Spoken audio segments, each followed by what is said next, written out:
Wednesday last week, we woke to the news of a disease called monkeypox. We've had several interviews with experts about this, and we're told no cause for alarm. From Bayelsa to River State, now one case in Akwa Ibom, and then several other suspected cases. And Cross River isn't taking any chances. Now, are we about to witness another epidemic? Yes, it is an epidemic because we never had it in Nigeria before. So it's an epidemic, but it's milder than Ebola. And at the same time, we need to take precautions. Even though it's milder, it's still a disease, and so we need to take precautions. And surveillance has to be up so that everybody that is presenting with similar symptoms can be checked. And then people that do have the disease can be quarantined. Can one get monkeypox through injections? Well, yes. If the virus was injected, the person could get it. If the live virus was injected, the person could get it. I'm asking this because there have been insinuations that the disease outbreak is as a result of free medical care by the government in affected areas, you know, an allegation that they have refuted, saying it's sinister and fake.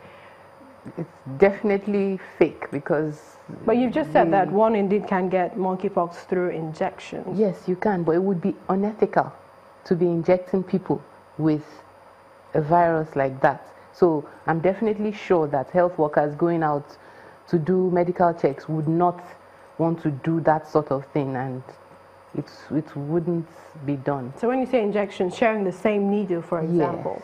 Yes. Sharing the same needles that have been contaminated, maybe with body fluids or blood containing the virus, and then deliberately, so what we're talking about is deliberately injecting it, inoculation into people. No, that wouldn't happen because it would be grossly unethical.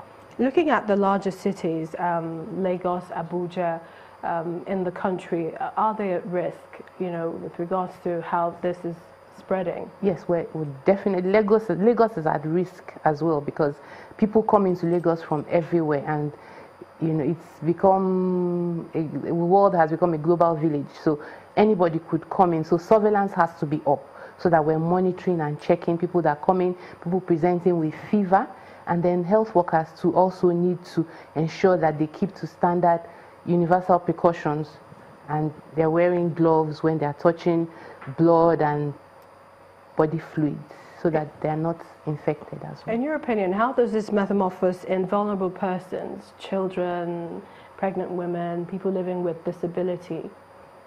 Well, according to the World Health Organization, the monkeypox disease is actually could be more serious in children. So we should try and prevent children, and then people probably with compromised immunity. So people that do not have enough immunity would also be at higher risk of getting severe infections from it. But monkeypox in itself, the infection from it is relatively mild compared to smallpox, which is in the same family. Okay. Well, do you think that Nigerians have let down their guard since Ebola, especially in the area of hygiene? Because everyone is saying now, you know, we should continue with that, you know, wash your hands more often, do not eat bush meat. Yes. Yes, we did let down our guard because once the Ebola virus disease was over and we were cleared, people stopped washing their hands, and it's not a good thing. So we should raise the standards again and actually try and keep the standards so that we keep washing our hands when we make contact with other people, when we go out and come back, and then other essential periods for hand washing as well, so that we're able to protect ourselves not just from monkeypox virus but also from other diseases as well. For those who are hearing about this disease for the first time, you know, for how long does it stay, you know, in its host, and then what do you think that people can do to prevent, to recognize it, and then what they can do next? Well, when a person gets infected or is exposed to the monkeypox virus, in the first 5 days, we may expect that the person will come up with symptoms like fever, headache, muscle pain, back pain, and then enlarged lymph nodes. And once there's a fever, within the next 1 to 3 days, then the person may now come up with the rash.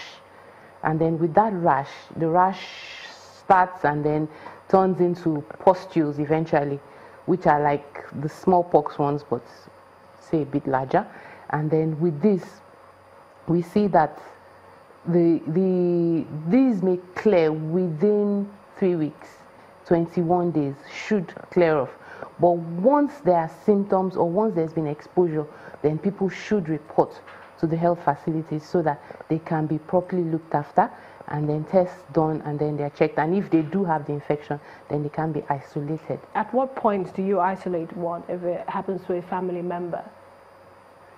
Well, once there's been exposure to the virus, then the person should be quarantined. If the person has been in contact with a known case of monkeypox virus, then the person should be quarantined. Now, if it is now confirmed by the tests that will be done, blood samples will be sent to the lab and then tests done. So once that is confirmed, then the person should be isolated until the disease runs its course. Isolated and treated. All right, thank you so much, Dr. Modukwe Akinka, consultant, public health physician and lecturer at the Lagos State College of Medicine, LASUCOM. Thank you for coming. Thank you very much.